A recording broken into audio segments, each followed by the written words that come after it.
こんにちは。私はナターシャ先生です。はじめまして。どうぞよろしくお願いします。お名前は何ですか?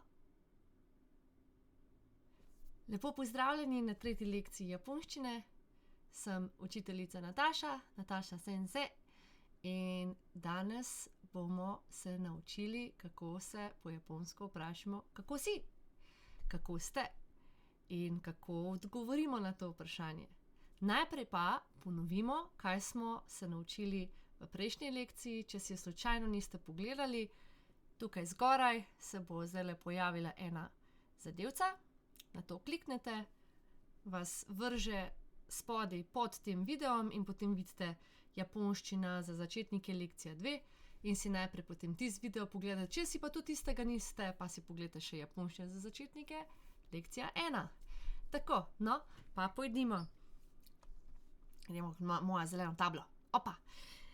Evo, mislim, da ste lahko tisti, ki ste spremljali, večinoma razumeli, kaj sem povedala po japonsko. Skratka, dober dan, konnichiwa. Watashi wa des. Jaz sem des. Watashi pomeni jaz. Wa smo na kratko omenili, pomeni členek, ki pomeni jaz sem. No, recimo nekaj, kaj izraža temo. S tem, da des na koncu, napiše se desu, izgovori se des, brez uja, pa je del glagola biti. Japonci uporabljajo samo dve ločili, se spomnimo še kateri. Uporabljajo piko, ki je takšnale, in vejico, ki je takšnale. Kako pa pravzaprav pišejo Japonci? Zdaj vemo, da je japonščina zlogovni jezik oziroma da uporablja zloge in je tudi zlogovna pisava. Ampak ali smo tudi omenili, v katero smer Japonci pišejo? Namreč, Japonci pišejo iz desne proti levi, torej pomeni, da začnemo na tem koncu, od zgoraj navzdol. Tako da to bi potem nekako takole izgledalo, ne? In zdaj mi je in tako naprej. Zelo pomembno je tudi, da vsaka pismenka, ko se bomo tudi pismenke začeli učiti, oziroma hiragana in katakana, vsaka pismenka ima za svoj predviden prostor. No, ampak zdaj samo malo omenjam pisavo, ker je tudi del jezika. Uporabljajo piko in vejico, potem dozo jorošku onegai shimasu z priklonom pomeni me veseli. Ste pa slišali pred tem, da sem še eno drugo besedo uporabila. Namreč uporabila sem novo besedo, vsakič vam bom skušala dajati nekaj novega, nekaj novega, hkrati utrjevanje, ker jezik je vaja. Vaja. Jezik je mišica, možgani so mišica, gremo trenirati. Tako da uporabila sem besedo, bom kar takole kar napisala, z mojo super krasno pisavo. Opa. Upam, da znate prebrati za mano. Jaz bi komaj. Evo, tako. S tem, da tale se bere kot naš dž, oziroma po domače dž. Bom tule dala en tak dž. Hajimemašte. Aha, verjetno slišite, da tega i-ja zopet ne beremo. Še enkrat. Hajimemašte. Hajimemašte. Pomeni me veseli. Kako pa zdaj to? Zakaj pa tudi to pomeni me veseli? A ne pomeni tista dolga klavzula, ki smo se prejšnjič naučili, tale dozo jorošku onegai shimasu, ne pomeni to me veseli? Zdaj pa vi ne vidite. Čakajte se malo, moram tole malo tablo popraviti. Mi bo uspelo? bo. Evo, takole. Me veseli. Seveda, dozo joroško onegajšimas, ta cela klauzula pomeni me veseli, lahko je seveda tudi veliko krajše povemo, lahko rečemo dozo joroško, ali pa rečemo samo joroško. Hajime mašte pa pomeni me veseli ob prvem srečanju, ker hajime mas pomeni začeti, pričeti z nečem. In v bistvu z vami, ko jaz to uporabim, pričenjam nov odnos. To je zdaj dojemanje kulture, torej razmišljanja. Ko se z nekom prvič srečate, je to izredno pomembno, da se res tale potrditev vas pa zdaj prvič srečam, prvič vas poznavam in pri temu ne samo to, da sem vam jaz na voljo, se spomnite, onegajšimas, ne, kot neke vrste prošnja, dozo joroško, izvolite me na voljo, ne. Ob prvem srečanju začenjam z vami srečanje in od tod naprej sem vam na voljo oziroma sem tu za vas. Torej ni dobesedno me veseli, ker kaj pravzaprav pomeni me veseli? V angleščini imajo pleased to meet you, torej pleased to meet you. Ne, malo drugače pomeni kot ta me veseli, da sva se spoznala, ne, mogoče, no, ampak v japonščini je skratka to malo drugače. Mi prevajamo tole hajime mašte, me veseli in se uporablja izrecno ob prvem srečanju. Ob prvem srečanju, bom jaz to hitro napisala, se lahko bi vsaj hitreje natipkala, ne, ob prvem srečanju. Bom kar sreč napisala. Ok, vsi sledite. Ok, prvem srečanju. Skratka, ko nekoga srečate drugič, seveda ne rečete več me veseli, ampak Japonci imajo izredno tako, bom rekla, poslovno etiketo. Recimo, da vi delate ste zaposleni v neki firmi. In Japonci imajo res ogromne firme, veliko osebja in nekoga srečate, ga prvič spoznate, ne, rečete hajime mašte, dozo joroško onegajšimas, me veseli ob prvem srečanju, tako, potem pa te osebe ne vidite, ne vem, nekaj časa. Toliko časa, da niste več prepričani, če to osebo poznate. Zato naslednjič, ko boste to osebo srečali, in če ne boste popolnoma ziher, bom rekla tako, če ne boste popolnoma sigurni v to, a ste to osebo že spoznali ali ne, Japonci bojo tistem potem rekli samo dozo joroško onegajšimas, torej me veseli. Ta hajime mašte bojo spustili. Izključno zaradi tega, da res, mislim, da sva se že spoznala, ne, medtem ko ta hajime mašte res prvič sva se spoznala in po prvem srečanju me veseli. Gre se samo izključno za nek poudarek prvega srečanja. Če vi ta hajime mašte izpustite, ni popolnoma nič narobe, ker je že vsa cela klobasa, ki smo se naučili dozo joroško onegajšimas, no, rečem klobasa, lahko bi uporabljala kaj drugega, en cel koren, ne, tak res, dolg koren. Lahko to povestim je povsem spoštljivo, ne, in formalno na vseh nivojih, na vseh vidikih. Tako, evo, zdaj pa ponovimo še malo tale onamaeva nan desu ka? Kako ti je ali kako vam je ime? Se spomnimo? In so omenila za črko O, namreč onamae, bomo tukaj zelo grdo napisala, onamae. Kaj smo povedali, da pomeni namae? Zdaj samo brez oja. Kaj pomeni namae?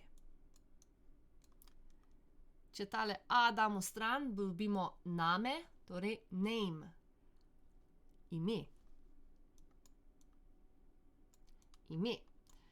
Onamae pa vprašamo vljudno, kako vam je ali kako ti je ime.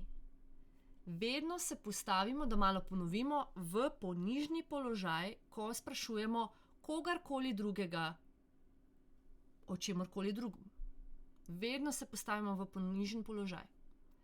To je mentaliteta oziroma dojemanje Japonca, da ko govoriš o sebi, si ponižen, si skromen. Gre se tudi za neko vrsto, jaz bi rekla tudi to dojemanje energij, tudi povezano je z šintoizmom, ker je njihova ljudska religija. In je izraz spoštljivosti. Zelo pomembno, da smo ga ponovili. Spet sem ful preveč tjale v stran napisala, se vam opravičujem. Moram isto tablo malo drugače poštimati.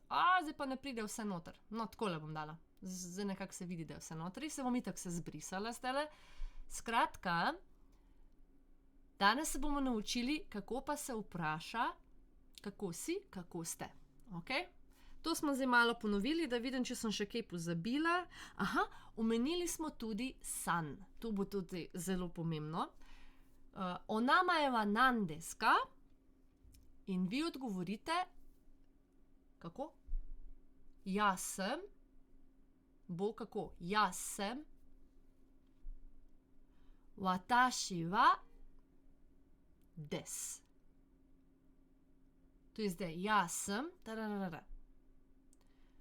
Če pa želite prav odgovoriti na kako ti je ime, ime mi je, Kako bomo odgovorili pa na to vprašanje?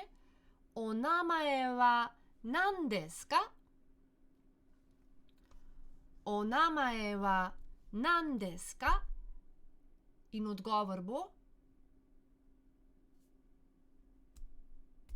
neki des. Torej, namaeva neki des. Dobesedno, kakor si sledi vprašanje. To bom zdaj še enkrat zapisala, bom poskusila to vse zbrisati, če mi bo uspelo. Evo, takole, smo hitro poštimali. Da še enkrat zakaj pa je to zdaj na 10? Gremo na to na takole. Onamaeva nan desu ka? To je zdaj naše vprašanje in namaeva neki des. Zakaj nisem naredila pik? Ker Japonci imajo okrogle pike. In mora biti potem tako. Zdaj sem ful velike pike naredila, se opravičujem. Takole. Onamaeva nan desu ka? Kako ti je ime? Ime mi je des. Del glagola biti. Ime mi je S tem, da o je spoštljivo, brez oja je ponižno. Ko odgovarjamo, smo ponižni. Zdaj pa gremo na kako si, dobro sem. Zelo pomembno. O genki desu ka? Da ne napišem. Kako si ali kako ste? Prideš vse notri? Da. Kako ste? Pa gremo. O genki desu ka? Zdaj že vemo v japonščini, da nimajo vprašalnic oziroma vprašaja, da uporabljajo namesto vprašaja končnico ka. Ko boste slišali ka, boste vedeli, gre za vprašanje. Zdaj pa poglejmo. Prejšnji primer. Onamaeva nan desu ka? Namaeva in tale nan, ki pomeni kaj, nani. Damo noter to informacijo, na katero odgovarjamo. Namaeva Nataša desu. Kako bi bo potem tukaj izgledalo? Mislite, da bo kaj drugače? O genki desu ka? S tem, da genki pomeni zdrav. Genki pomeni zdrav. Genki ne pomeni dobro, genki pomeni zdrav. Krepak. Dober, praktično, ne? Ampak tako. Ne pomeni pa kot glagol dobro. glagol, pridevnik, dobro. Ok. Kaj mislite, kako bi tukaj odgovorili? Popolnoma isto. Če ste dobro, odgovorite brez oja in rečete samo genki des. In napišemo genki des. Opa, takole. Kar pomeni, dobro sem. Bom jaz kar takole pikco naredila. Evo ga. Super, genki des. Brez oja, ker o je spoštljivo. Brez oja je ponižno. Odgovarjamo v sebi vedno ponižno. Ko pa vprašamo, pa spoštljivo vprašamo. O genki des ka? Genki des. Dobesedno, kako si, kako ste? Dobro sem, zdrav sem. Lahko bi tudi s celim stavkom. Jaz sem dobro. Oziroma, jaz sem zdrav. Kako bi pa to potem izgledalo? A bi kdo vedel? A bi si upal?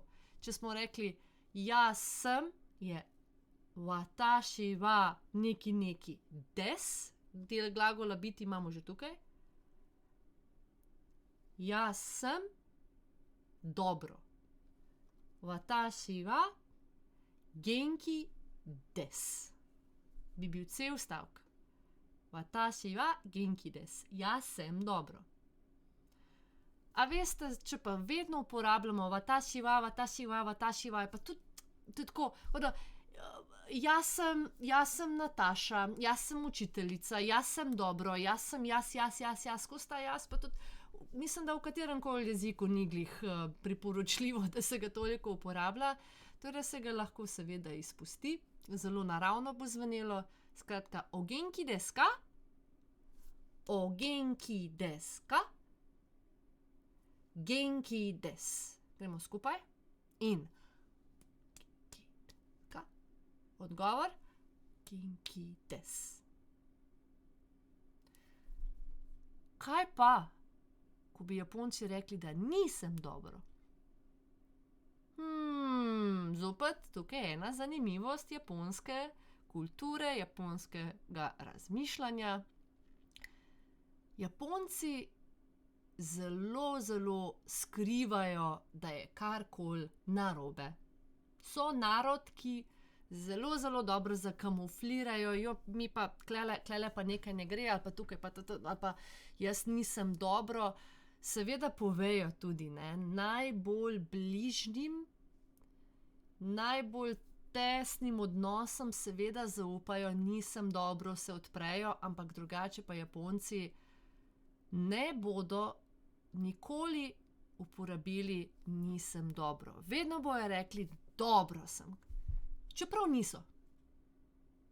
Dobro sem. Ne bojo rekli tako, ne, tu bi mogoče še celo prevedli ne, tako, ampak oni bojo rekli, dobro sem.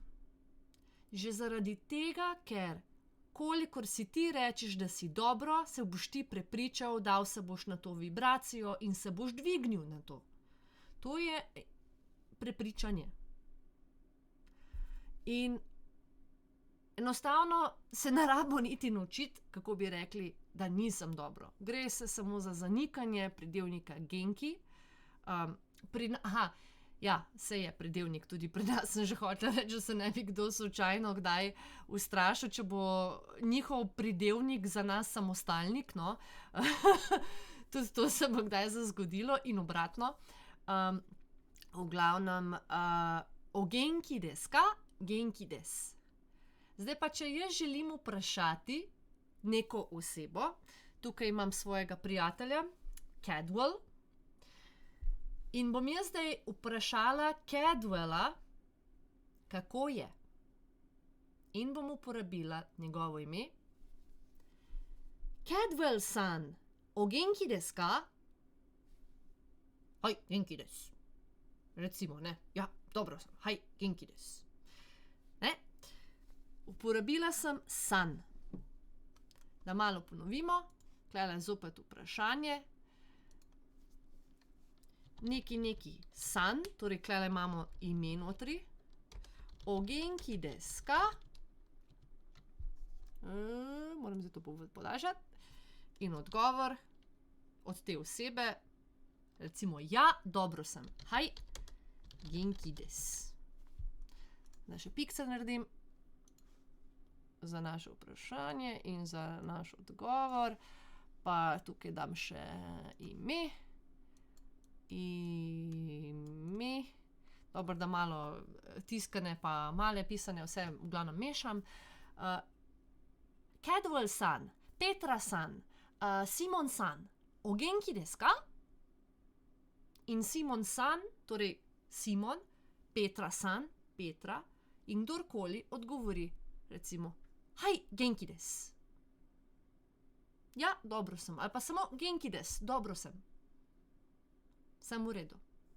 Mislim, da tukaj ni potrebne več določene filozofije. Zdaj pa še ena stvar, ki se mi zdi izredno pomembna. Mi vprašamo ponavadi, kaj pa ti? And you? How are you? Kaj pa ti? V japonščini bi to zvenelo takole. Se nadam tule spodaj. Anata wa? Zdajle bom dala. Anata wa? Anata. Zdaj boste rekli, anata pomeni ti. Anata wa? Kaj pa ti? Vidite, nisem dokončala stavka. Anata wa o genki desu ka? Kaj pa ti? Si dobro? Lahko bi vse dokončala. Tako, ko rečemo, kaj pa ti, si dobro, mi rečemo tudi, kaj pa ti, ne dokončamo stavka, ker je že samoumevno, da je tisto, ne? Anata pomeni ti. Ampak, tule bom naredila en velik rdeč klicaj. To besedo uporabljamo izključno, mi bo spremenilo, evo, izključno, ko ne poznamo sogovorčevega imena. Zakaj? Zakaj izključno takrat? A mi bo ratalo? Evo, sem še malo spremenila na belo. Ker anata pomeni tudi dragi, draga, ljubi, ljuba. Anata je zelo, zelo čustveno obarvana beseda. In ko vi potem veste ime, pa uporabite anata wa, je že kar malo čustveno prepleteno. Seveda ni vedno tako, ampak samo tako opozarjam vas, če vi poznate od Japonca ime, vedno referirajte na ime plus san, ali priimek plus san, ali sama, odvisno, ali ste v podjetju, je treba uporabiti sama, ker je treba dati dodatno spoštovanje, to, ko imamo mi vikanje. Vedno, vedno, vedno ime. Petra-san wa o genki desu ka? Kako je Petra? Kako je Petra? Dobesedno. Čeprav gledam Petro, ali pa gledam Cadwella, ne, gledam ga tukaj, ne, ga imam pred sabo. Cadwell-san wa o genki desu ka? Genki desu. Ne, on odgovori. Čeprav ga imam pred sabo. Moram uporabiti njegovo ime, spoštljivostno pripono, torej san. Zdaj, če sva midva, recimo best buddyja, ne, zdaj najboljša prijatelja, ne, seveda jaz lahko ta san izpustim, rečem, Cadwell, genki desu ka? Tudi o lahko izpustim. Ker o je samo izražanje spoštljivosti. Med prijatelji je tako malo bolj sproščeno, ni take formalnosti, stroge formalnosti. Tako da jaz sem ga, Cadwell, o genki desu ka? Ho, genki. Tudi des se bo na koncu tudi to izpustilo.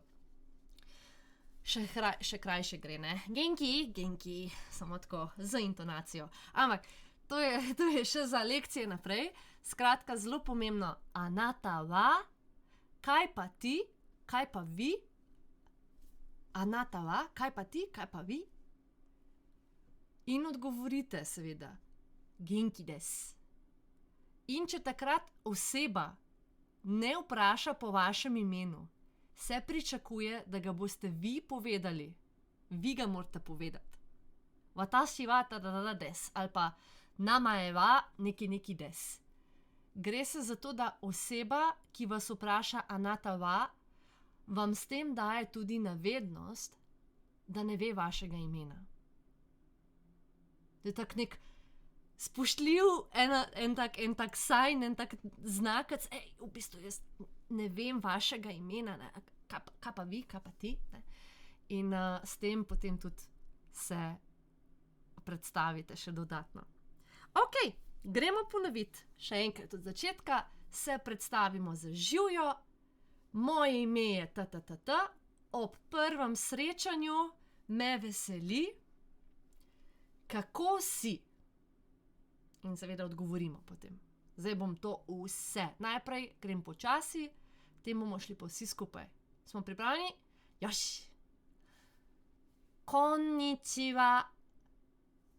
Watashi wa Natasha desu. Hajimemashite. Douzo yoroshiku onegai shimasu. O namae wa nan desu ka? To je že kako ti je, kako vam je ime. Ko zvem vaše ime? Petra des. Sebi nikoli ne rečemo san. Petra des, Lili des, Sandra des, Simon des, karkoli. Simon san wa o genki desu ka? Genki desu. Če pa ne poznam vašega imena, rečem Anata wa? Kaj pa vi? Kaj pa ti? Toliko za danes. Upam, da vam je bila lekcija všeč. Drugače vam vedno naredim en povzetek vsega, kar morate povedati, kaj smo se naučili tlele v description boxu, v tem opisu spodaj. Če vas karkoli zanima, mi prosim napišite v komentarje. Upam, da so vam tele lekcije zanimive, da sem čedalje bolj jasna, tudi koliko je v bistvu enega dojemanja v sami kulturi, da se jezik razume in obratno. In se vidimo potem prihodnjič. Vadite in matane!